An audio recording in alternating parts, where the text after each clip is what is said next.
Hi, and welcome to the Jasmine Star Show, a podcast all about dreaming big, pursuing even bigger passions, and having fun along the way.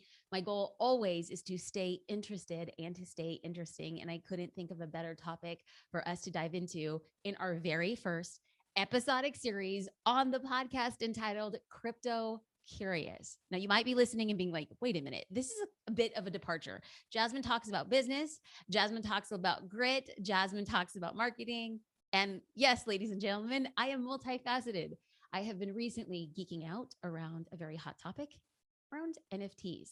But before I get to this point, I want to be completely open and honest. I don't know much, if anything, about NFTs. And I know always that when something in my gut lights up, I have to listen to that intuition. I started getting curious around NFTs and started doing a little bit of research, and it was so confusing. And it was like I was reading a different language. I did not know how to get into it. Well, lo and behold, I was having a conversation with a team member, and his name is Daniel. I'm going to introduce to him in just a second. So Daniel and I start talking about NFTs, and Daniel has a really unique way of making a complex idea really simple. And so I decided to fully lean into the fact that I am a student. And I thought, how selfish of me to be a student without giving people the opportunity who want to be fellow students. So, on this podcast and in subsequent videos, I'm going to be documenting my journey with the goal starting at what is an NFT in episode 1 to, hey, Jasmine, hey, Daniel, I just bought my first NFT by the end of episode 5. These will be dropping over 5 consecutive weeks, and I look forward to answering your question in real time and making sure that you feel confident learning a new language and confident in a new space along with myself. Having said all of that, I want to take a second to welcome Daniel to the Jasmine Star Show. Daniel, welcome. And then the crowd goes wild. Hey, Jasmine, thank you for having me on. I am literally so excited to talk about all this. I know. I feel like I'm always that guy like at the corner of the street who's like screaming random things like, oh, there's this, there's NFTs. And I'm just happy like someone's gonna listen to me now. And they're like, yes, oh cool, that's cool. And I'm gonna be standing on that like corner sidewalk with you, like, hey, listen to us. But here's the thing: one of the things that I really appreciate about Daniel is that whenever Daniel and I have spoken about NFTs, I'm like, okay, Daniel, like make it simple though. Like, wait, no, Daniel, that got real complex. So what you are going to hear in this podcast, and I've already told Daniel that I will be jumping in and being like, no, say that again. Like, explain it to me like I'm 5. I have, Daniel, how many times have I said that over the course of us knowing each other almost a year or just over a year?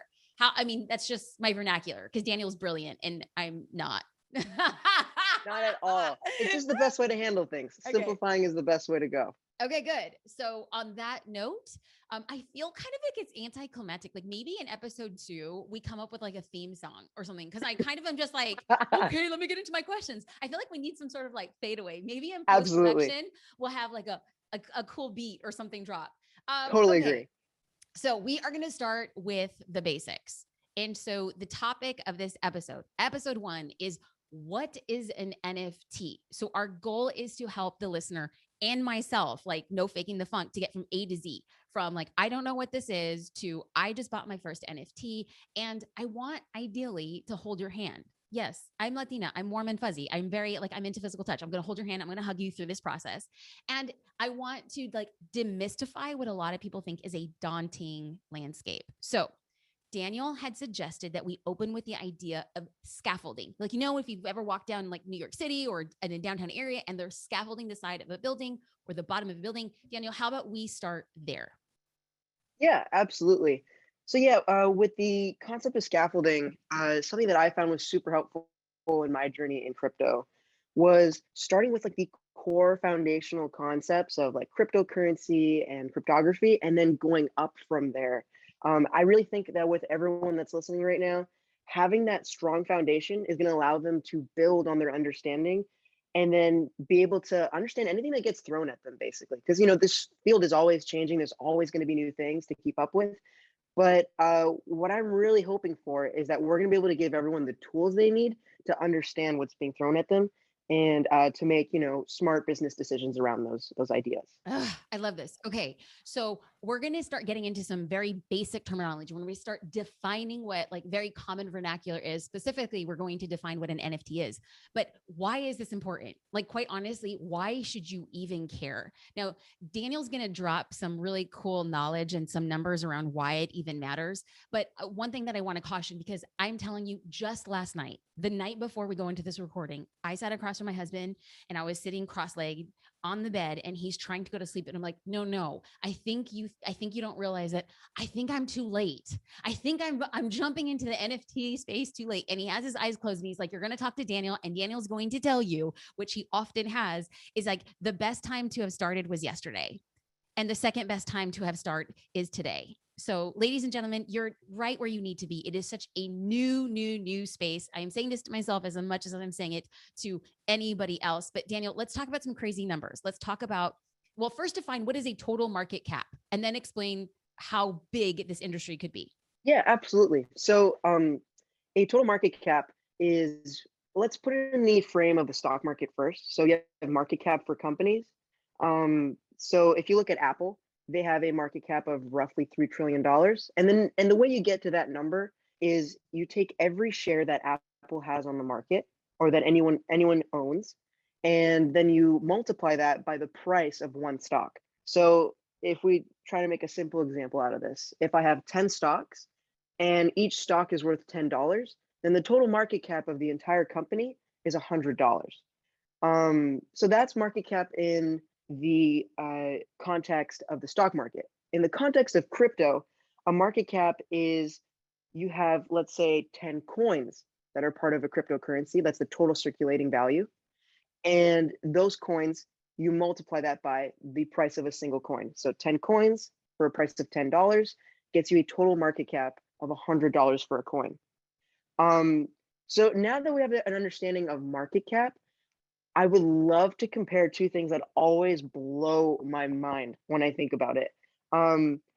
If you look at the total market cap of all cryptocurrencies in the cryptocurrency space, right? You look at all the coins out there and combine them, you come to a total market cap of almost $3 trillion. And, like I just said earlier, Apple's market cap is almost $3 trillion. So we're saying all the currencies ever, all these digital currencies that exist combined are equal to a company, a single company on the American stock market. So I think that's just incredible to think about how small this market is right now and how much more space it has to grow.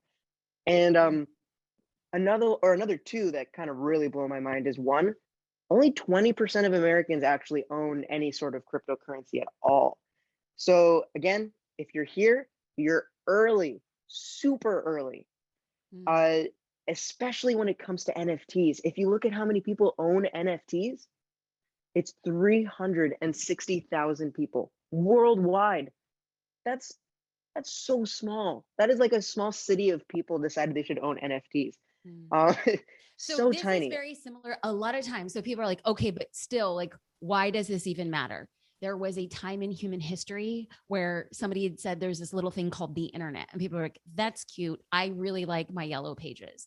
And then there was a time in human history where people would say, I would never put my credit card on this crazy internet. I would never send or share personal information on the internet. And now it became like a very common, that is the only way we function. And in my gut, and I don't know much about it, but in my gut, I'm like, this is the future. This is the future internet. This is the future transactionary space. This is the next big thing. And I don't know why, but I feel it so strongly in my gut. However, I don't want to put too much pressure on it.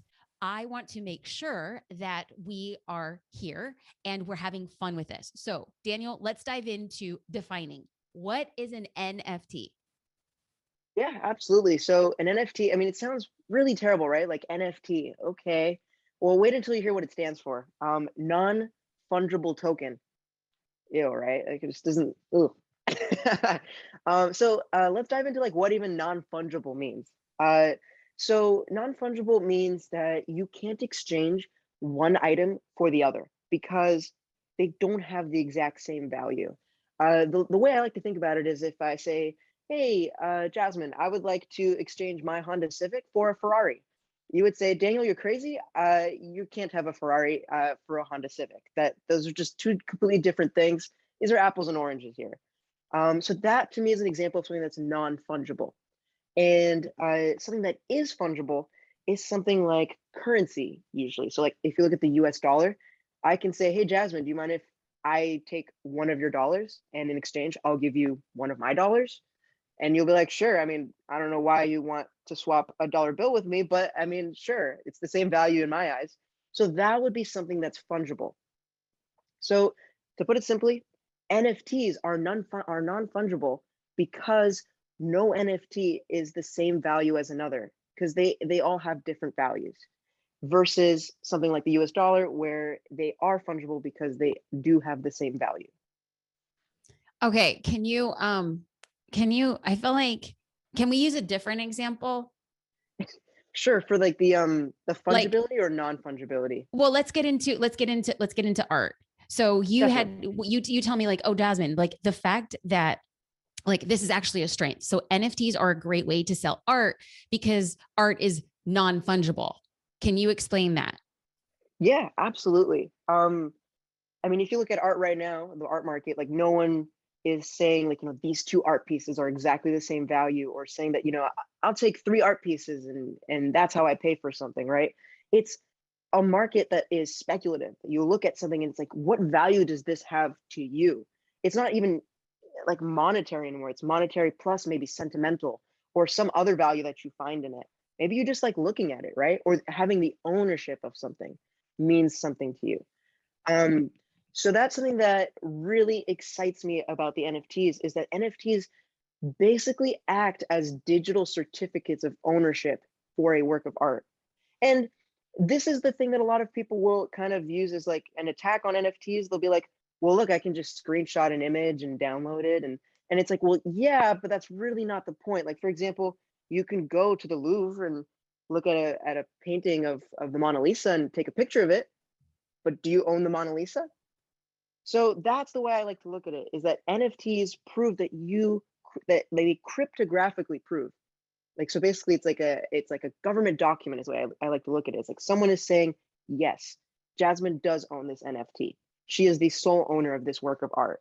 Okay. And Okay. So before we go from there, people are watching and being like, whoop de whoop, like, congratulations, you own the Mona Lisa. And congratulations, I own a Picasso. Like, what does this really mean? And in my mind, and tell me if I'm wrong, tell me if I'm freaking wearing like a tin hat. I think that this is going to change how we behave on the internet. So much so that it's not now, but I could see a future, and tell me if I'm wrong, that we are going to showcase what we own in an NFT capacity as a form of identity. So there was a time back in, let's just say 2010, if you went to your favorite concert, you would take a picture of yourself at that concert and put it out on Instagram. You were at that concert. But like years later, I'm not going back to your Instagram account to see that you saw, like, I don't know, Tom Petty. Was Tom Petty alive in 2010? I don't know why he came. I don't know why he came. I think so. Okay. So I'm not going to do that, but there's going to come a time where I could look and see that if you went to a concert and part of that concert ticket came with an NFT, it becomes part of your identity, what you are putting out online. So there's going to be things that we buy that showcase who we are, our taste, and our value. And this was so apparent to me. So Daniel and I communicate often in our inner organization communication. It's called Slack. It's like just sending a message. And he had said that he had bought an NFT, and then over a short amount of time, it had really increased in value because a lot of people wanted to buy that same NFT. And it just said, and he just wrote it as just like a flippant thing. And I was like, he said, it just showcases that you can find an affordable, under the radar NFT that later increases over time, which obviously is a good business move, but it also showcases, and he said, that I have good taste. Yeah. Yes. So you could spot the next musician, the next talented artist. And at some point in the future, when businesses super start incorporating this, like if there's this like some nondescript Japanese shoe line and they want to fund their Japanese shoes by selling an NFT, and then you get that shoe, and then somebody looks at your wallet and like, wow, you bought those shoes before they were ever a thing. Like you bought the future version of Nike, and you're like, yeah, I do. It's showcased there on the blockchain. Am I getting ahead of myself? Am I getting ahead of myself? Not at all. I think that's a perfect point. Being able to say like, look, I have curated these NFTs, haha, social curator, but I Hey, have. hey. So there we go, right? I mean, we love curating things. We love building our personalities into our lives and putting it in a place where it's like, look at what I've put together. Look at my tastes. Look at my cultural choices. And people can look at it and say, like, wow, this is an amazing collection. And I can totally see your personality in this. So that's like another layer to it, right? There's like this sort of compliment to thinking like, wow, I really believed in this artist before anyone else did, and I can prove it. You know, Mm. with my transactions, I can say, look, I believe in this artist before anyone else did. Now, I know that what happens is like we're coming here and we're talking about art, and people are like, well, that's great. But like, number one, I'm not really about art, and or I don't create art, and this must just be for artists. And I would venture to say, and I don't, and this is the conversation that I have with Daniel all the time. I'm like, Daniel, it is my mission to figure out how NFTs will impact this space for small business owners. Like, I don't know what it is quite yet, but I'm like, I'm hell bent on doing that. But I can also say that there's going to be a future where people will buy an NFT from myself or another business owner who they're like, I believe in the thing that you're building. And they're going to want to have it in their wallet to say, you know, when Jeff Bezos was before Jeff Bezos, I have a cryptocurrency in Amazon before it was a thing. And so I think to a certain point that there's going to be other people who have things, have your NFT as part of your business to say, that was the business I believed in and I supported, just as a mark of something. We're getting ahead of ourselves. I just wanted to lay the foundation. Like, listen, I'm not here to talk about like, oh, are you going to draft something on your iPad? It's like, no, there's something bigger here. Let's just get familiar with the language. We've defined an NFT. Now let's kind of take it, because I'm using words like wallet, but we haven't really got there yet. So here we go. Where are these digital certificates, your NFT, your non-fungible token? Where are they stored? Yeah, absolutely. That is like the $1 million question, right? Where is all of this like even going? So it's all being stored on the blockchain. Um, and that sounds like a really scary word. So I'm definitely going to jump into all of that, and the blockchain is a decentralized way to store transactional information. And wow, like yet again, like all these scary words in that sentence. Um, so first, let me jump in what it means to be a blockchain. Like, what does that even mean? So the way I like to look at blockchains is that they're like a long list of transactions. I like to even think of it as like an Excel sheet or like a spreadsheet. And every time something new happens, we add a transaction in there. Like someone sent this many dollars to someone, right? Um, but here's where the decentralized component comes in. Now imagine instead of one spreadsheet, I have a spreadsheet, Jasmine has a spreadsheet, and everyone else has a spreadsheet of these transactions. And every time a transaction happens, we all add it to our spreadsheet. So I can say, hey, everyone, I sent Jasmine $20. And then I add it to my spreadsheet, Jasmine adds it to her spreadsheet, and so does everyone else. But now, let's say someone tries to take advantage of this, right? They try to say, like, yeah, well, someone sent me $40. But if we all check our spreadsheets and we say, well, we don't have that in our spreadsheet, so you must be wrong. And it's kind of like this majority versus minority consensus, right? If everyone else knows that these transactions happened, then no one can lie to us because we know that we would have been told in the past and we would all have it in our transactions list. So that's where the power of decentralization comes in, because we can trustlessly transact. And what I mean by that is if you look at the centralized alternative, so if you look at banks, PayPal, Venmo, we have to look at them and trust them to be honest with our transactions. So, and you know, generally, yes, they are faithful to like what we tell them to do. Like, we do need them to send $20 to another person. It will happen. But you are not in control in those situations because it's centralized, because they're able to say, no, you can't send that money. Or maybe they're able to say that even though you do have money in there, you can't send it. Or they can say you did send something when you didn't, right? So that there's all this control that happens when you put it in a centralized system. So pivoting back to decentralized now. Okay, what time out? Okay. Yeah. Okay. So let's take a deep breath here. We want to make sure that the idea why blockchain really matters for us in the future. And you're like, I don't care. It doesn't matter. And I'm like, but we should know why it matters now. So in the future, it changes our behaviors. But Ashley's listening and she had said, why does this matter? How does being a fan or a supporter of a piece of art or a brand early build wealth or contribute to your business? Another person is like, Melanie says, so we buy NFTs for bragging rights. I don't get why we should want them. Now, Daniel's going to give a much more intellectual answer, but I'm going to say to Melanie or Ashley or anybody else, why do you wear Nikes over Reeboks? Why do you buy a designer purse or not? Why did you decide to drive an Infiniti versus a Kia? We all make transactions, and we all make transactions based on personal preferences. All an NFT represents is you wearing your running shoes, your designer bags, or your car out for people to see it. And here's the crazy thing is that people are like, I don't get why anybody would do this. We talk about transparency. We talk about spreadsheets, but what has really amplified on social media is that people are renting a private jet for 1 hour and then doing like photos in there and them saying like, oh, I'm off. Like a couple of years ago, it was like a rapper who said he was on his way somewhere and he was like in a private jet. And then somebody took a picture of him sitting in coach in a standard flight. So he was posturing. I think it was it Little Bow Wow? I think it was. He was posturing that he was in a private jet. What happens on the blockchain is there's no faking. People know what you buy and why you buy it.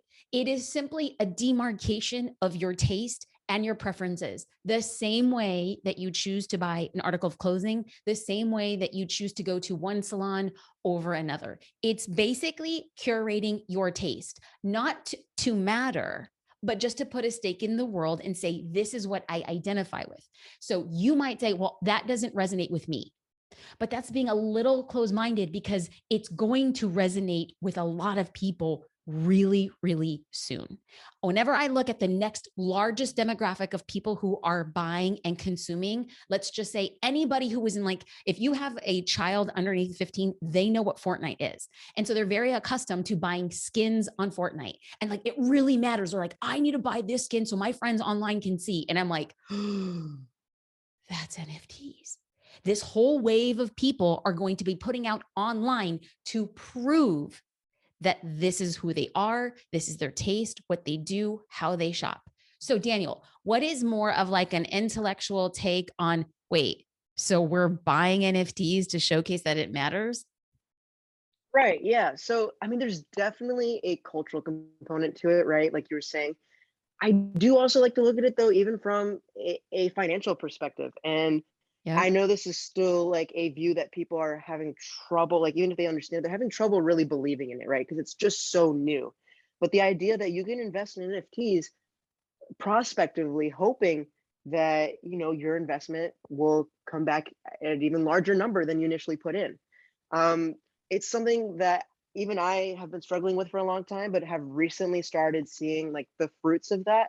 I've been buying a few NFTs and then a few weeks later, I look at it and it's like, oh wow, this has 10x or something like that. And Hold on. these For are those people who did not hear what this man said, he said it 10x. He's very subtle, but Daniel's very quiet. He watches, he makes a smart investment, and then he says 10x. So just imagine, friends, just imagine you put in $1 and a little while later, somebody gives you $10.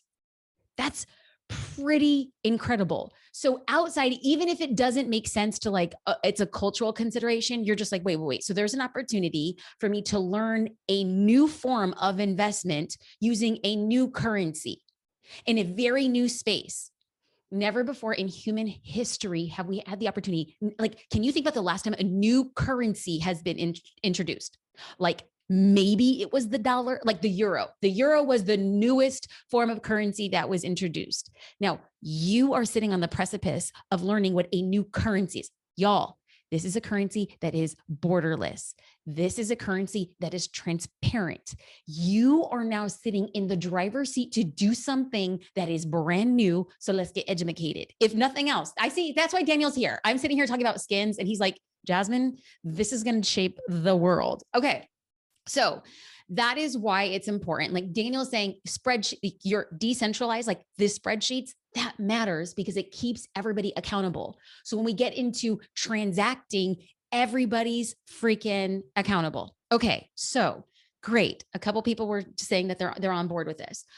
Okay, so we were talking about the blockchain. We were talking about why decentralization of the blockchain is important. So let's just say, so you have told me that blockchains are immutable. Daniel, can you explain what that means? Yeah, absolutely. So immutable is like another scary word, but literally it just means it can't be changed. So once something has happened, no take backsies, it's on there and everyone knows and it's propagated and it's been spread across the network and everyone's spreadsheets have been updated. So essentially what I was explaining earlier is pretty much how immutability works, where everyone is keeping track of everything. So that way, no one person can try to trick anyone. So no one person can try to say like, actually that transaction that happened 2 years ago, that was $30 instead of $20. And everyone's going to say, no, that's not true. So you can't change that old transaction, which is different from the way like the banking system works, right? That is mutable. So you're actually able to say like, actually, that transaction I made 2 weeks ago, undo it or make it a different value or something. These are literally just numbers that our centralized companies can change because they have the control to, which is fine. That system does its own, it has its own purposes, but the future really does lie in us taking back control over our own banking system. Okay, so I'm going to pause here because in the Q&A and in the chat, I'm seeing a lot of questions. People are asking, like, they want to know how they can make money with NFTs, and they want to know questions from small business owners, knowing how they can create NFTs and whether or not it'd be right for their business, custom yoga straps, visual art, things of that nature. And I'm like, friends, I love that y'all are hustlers, but do you understand, like right now, we just popped you into a foreign country where you don't speak the language and you don't get the norm. And what you want to do is like, I'm going to start a business here. No. First, remember, this is a 5-part series. What we're doing is just laying the foundation. I could never say add an NFT to your business if you don't know some really, really foundational yet basic things. Now, think of this as NFT 101. If you are beyond this point, no problem. I'll see you in episode 2. But before we ever consider how it works for your business, you actually have to know how it works. So don't worry, we're going to get to these questions. Ask all of your questions. We're going to be addressing them in episodes 2, 3, 4, and 5. But we are not talking about how you're going to make an NFT for your business today, y'all. Okay, so we talked about the definition of an NFT, a non-fungible token. We talked about where these digital certificates, where these NFTs are stored, and that is on the blockchain. And blockchains are immutable. That means all of everybody's spreadsheets is cross-referencing. There's no questions asked. Now let's get into Ethereum. What is Ethereum? So for like, just to recap for people who are listening, we're bringing out very big keywords that you will hear us use throughout the rest of these recordings so that you're like, Ethereum, I know what that is. Daniel, can you define that for us? Yeah, absolutely. So Ethereum is a cryptocurrency, and this cryptocurrency is basically running on blockchain. So remember when I was talking about blockchain earlier, how it's a technology that allows us to have this shared spreadsheet of transactions, right? Well, now we get to say these spreadsheets of transactions are actually keeping track of these online tokens. So now these spreadsheets are saying Daniel sent 40 Ethereum tokens to Jasmine, which at the current price of Ethereum, I would be very rich if I had 40 to send over to you. And I would be rich because I got the 40. Exactly. Just at the point, I mean, so here's the thing, friends. Like Ethereum changes the same way the dollar does. If you sent me 40 Ethereum, how much is basically, Daniel, roughly, how much is one Ethereum today at the time of this recording? Yeah, last I checked, it was probably floating around 2,800, 3,000. So around 3,000, I would say. Okay, so then Daniel would be sending me $120,000. Okay, so Ethereum is a cryptocurrency. It's Yes, that's digital right. money. Yeah, so it's basically you are able to now on the internet send money back and forth to people digitally without a bank, and just say like, here's this value that you're able to exchange for US dollars if you'd like, or keep it on the blockchain and use it within the economy online, which that's where NFTs come in, right? You can use Ethereum to purchase NFTs. So I do want to really jump into that. Like, what does it look like to have an NFT and why is Ethereum special? Because there are other cryptocurrencies, right? There's Bitcoin, there's Dogecoin, there's all these other coins, There's but the reason Solana, there's right? Solana, You told me that. yeah. Oh shoot! I got really excited there. You told me about Solana. Solana. So let's break this down in terms that people would really understand. So Ethereum is money that you can use to buy things in the blockchain.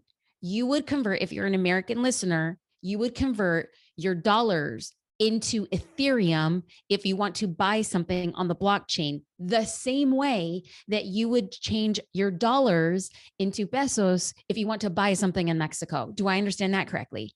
That's absolutely correct. Same thing as like exchanging currencies. Great. So then your cryptocurrency, if you're using dollars to Ethereum or dollars to Bitcoin or dollars to Solana, it is a different type of currency. We don't have to get into all the different types or which one's best. We don't have to get into that now, but just understand that we're going to be using Ethereum as a form of us describing the currency we use to buy something on the blockchain. Cool. That's right.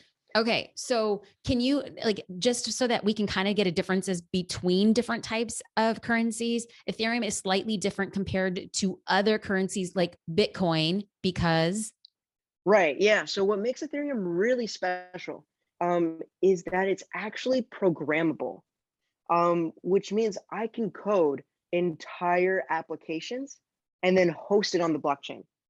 So it actually, in fact, NFTs are just programs that we run on the blockchain. So I'm gonna like explore all of this right now because I know that's like so much to just drop on everyone.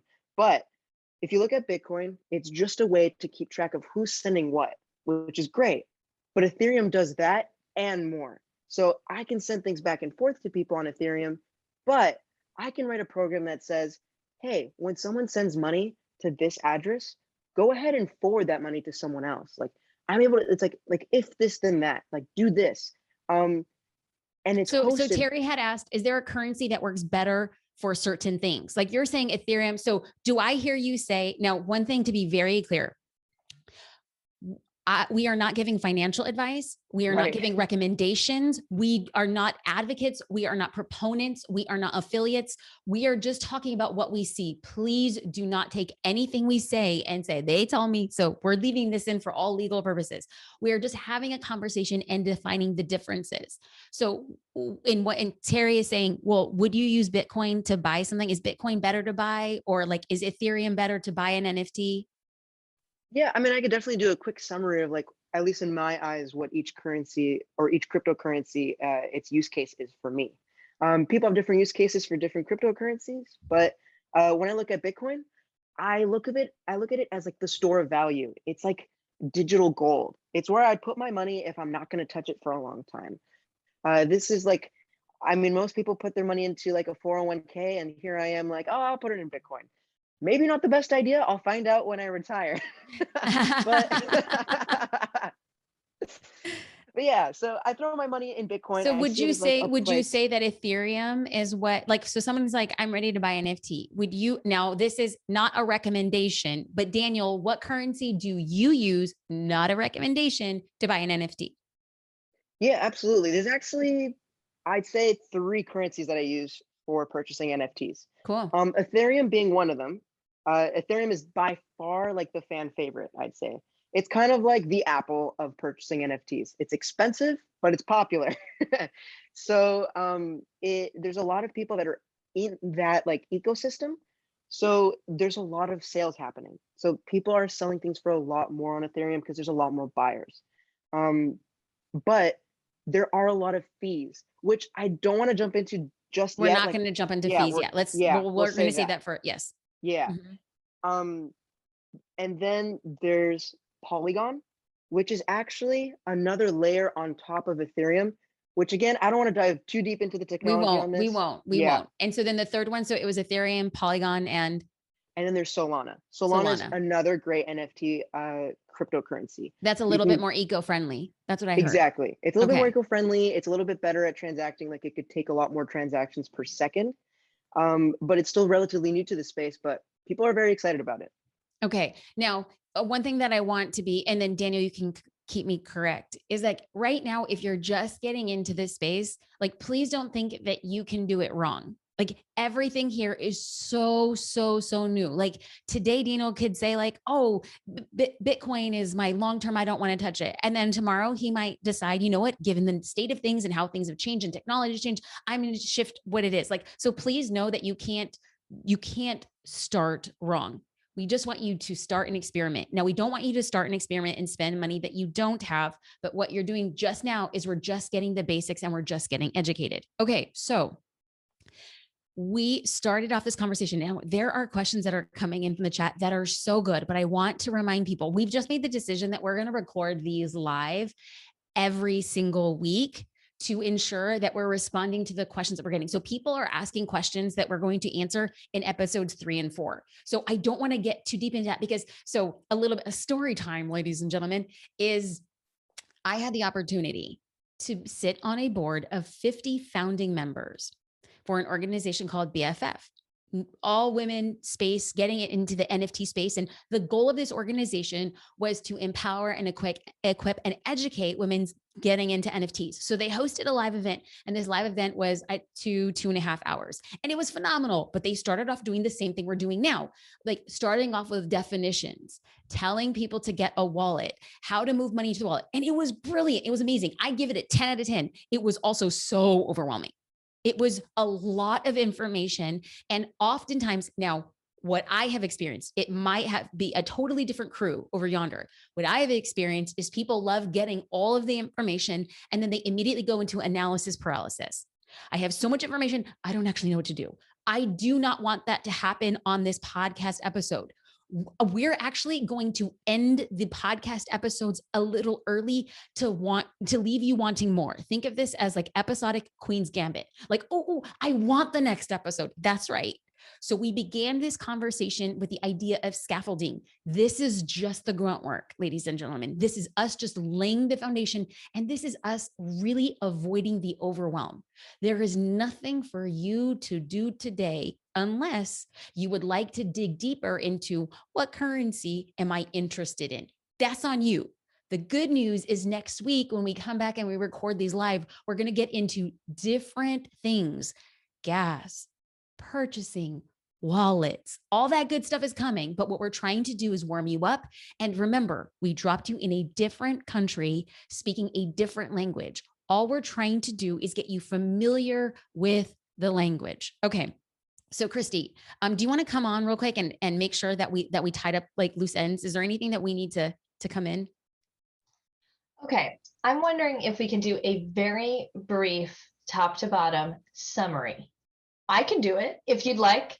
I freaking love this. Yes, Daniel. Professor Daniel is he's going to step in and he's going to see how you did.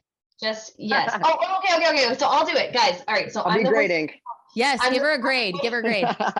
I'm the voice of the people right now because truly, for those of you who are watching and listening, I have no idea what we're talking about. So this is great because as the podcast producer, I can kind of tell you what I'm getting and we'll all make sure we're on the same page. So what I'm getting is an NFT is a non-fungible token, which means I cannot exchange one FT for another since no NFT has the same value. So it's not like exchanging $1, $1 US dollar for another US dollar, right? Because they are the same. So this is kind of like trading in an apple for an orange. It's not the same thing. They're not the same thing. Okay, it's important to get an NFT is it just for, I'm still like, everybody's still asking this question, but just the idea that like, it's a representation of who you are and what you value. Is that a good representation? Plus the fact that you can actually benefit monetarily by investing in an NFT that you enjoy, you value, by supporting that artist, for example, right? And then potentially I could sell that NFT, whether it be 10 days from now or 10 years from now, for more than what I bought it for, right? Okay, cool. So that's kind of the why and what an NFT. Daniel, I'm giving her a 2 out of 2 so far. I mean, banger. Okay. And then let's see in the chat. Let's see if Christy's mapping your understanding of how we're breaking this down. Okay, Christy, next point. Okay, next point was where they're stored. So NFTs are stored on a blockchain, which from what I'm getting, it's kind of like an Excel sheet that just keeps track of who sent what, who paid for what, who did what. It's just really simple. Well, it's a series of Excel spreadsheets. So it's not just one. So there's veracity and more trust. The more people that keep you accountable, the multiple Excel spreadsheets. That's what the blockchain is, keeping everybody accountable. And the blockchain keeps track of all purchases, whether it's Polygon, Poly something. So yeah, there's actually different blockchains. So like Polygon is running on a different blockchain versus like, let's say Solana. Right. And Ethereum has its own blockchain. Okay. Exactly. That's good, because I thought they were all on the same one. So now I understand. So there's multiple blockchains and they're all based on the different types of cryptocurrencies.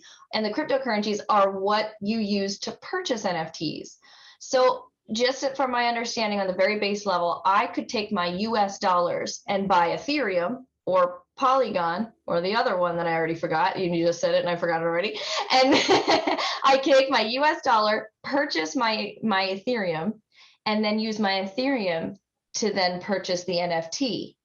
And then I can like hold on to that for as long as I want and then sell that later to make money. Yeah? Right on it. Yes. Nailed it. Okay.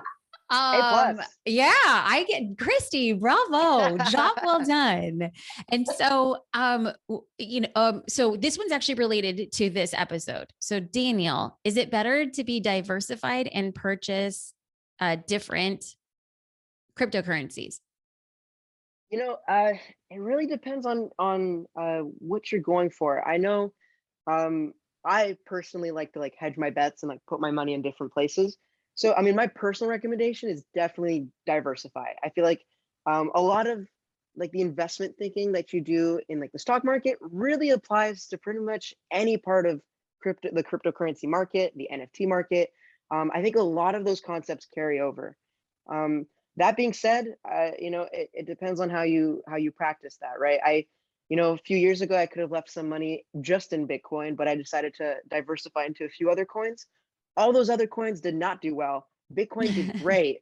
And I still have money in it, but I would have had even more gains from it had I just left all of my money in it. So it's really try your best to make the best decisions you can.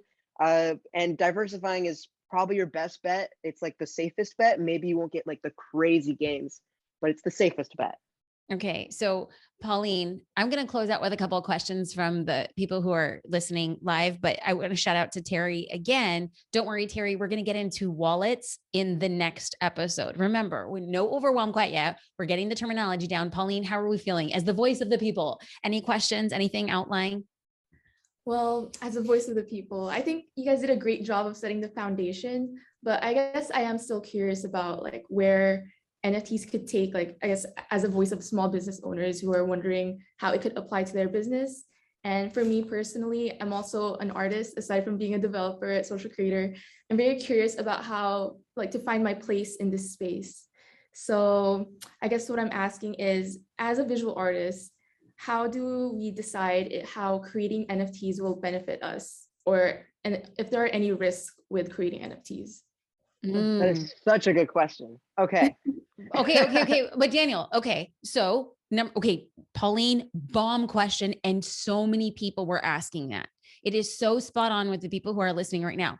Do you think, Daniel, now is the right time to answer that? Or should we do a little bit more building block to be now you're empowered to make that decision? Right. I think I think I'd love to give a Cliff Notes version of it, kind of like a little teaser of like what's to come in the next few episodes. Great. Boom. Boom. Yeah, sweet. So yeah, Cliff Notes version of it. If you look at it, things are going to change a lot in the way that artists are going to be making money online. Because you look at it, before NFTs came into the picture, if you look at the way artists make money, the system is broken. Like you look at Spotify, right? And for every listen, they get like $0.006. So they get not even a full cent per listen versus like, a few years ago, you would purchase a CD for however many dollars. So things have changed a lot over the past few years, and artists are not making as much money as they used to off of their work. But the one thing that the current systems have not accounted for is that there are fans, and then there are super fans. Like there are people that love your work. Amen. Amen. Amen. Okay. Because there's 68 people at this recording, and every single one of y'all are a freaking super fan, period. The end. That's just it. That's just it. And that's the whole freaking point, Daniel, is that the NFT space is for the freaking super fans. The super fans, the 2% of any of your buyers are going to be the thing that will rock your freaking world in NFT land. I'm sorry. I'm gonna get the soapbox. Daniel, let's close it out. You got it. All right. You got it. Yeah. So yeah, basically it's these super fans that are going to be purchasing your NFTs, and they are going to be funding you up front. Think of it as like an investment in your project. They are saying, I believe in you, please continue, and here is a large sum of money up front, versus like, please, make this with the risk of it not doing well, and then people will listen to it, and you need to have tons of people listening to it. This is going to be the future of supporting small artists. And you know what the best part about it is? There's no middleman. It's going straight from the fans to the artists. And that's what excites me. The record label is gone. The producers are gone. The people who take a piece of your pie because of some sort of like specialty that they have, it's gone. The whole structure has changed. And I'm going to pick a little bit of a bone at what Daniel had said. He's like, in exchange for a lot of money. He said, in exchange for a lot of money. I think that's patently wrong. Because honestly, you get a small group of people who give you $2,000 out of thin air. That's a hell of a lot of money, more than you had saw. So it's subjective. $2,000 can radically change somebody's life. And so you don't need to have a project that launches for $100,000. You can have a project that changes your life for $1,000. Somebody's giving a group of people, a small group of people are giving you a certain amount of money for you to do what you want to do. That is the shot in the arm that you need. That is a boost of confidence. And then they're more invested because they know as long as they continue to hype you up, the value of the NFT they purchased in only increases. The community is incentivized to stay along with you. It is their ours and yours on the line. Ladies and gentlemen, I keep on hitting my mic because I'm a Latina and I use my hands to speak for everything. Stay tuned for episode 2. We did make the decision to record these live in real time. So when y'all are hearing this podcast, we are recording these every Thursday. If you would like to stay up to date and get these live drops of when we are recording, you can go to jasminestar.com/text me. jasminestar.com/text me. We will send a reminder when we're dropping. I hope to see the rest of y'all here for this party. Thank you so much for joining us on this adventure. It has been an honor. It has been a privilege. I get to be the one on the mic. Daniel, Pauline, Christy, and hopefully our future NFT Crypto Curious future podcast song. Maybe it'll debut next week. No pressure. Christy and Daniel are both musicians. Yeah, just saying. All right, y'all have a good one. Take care. Bye. Thank you so much.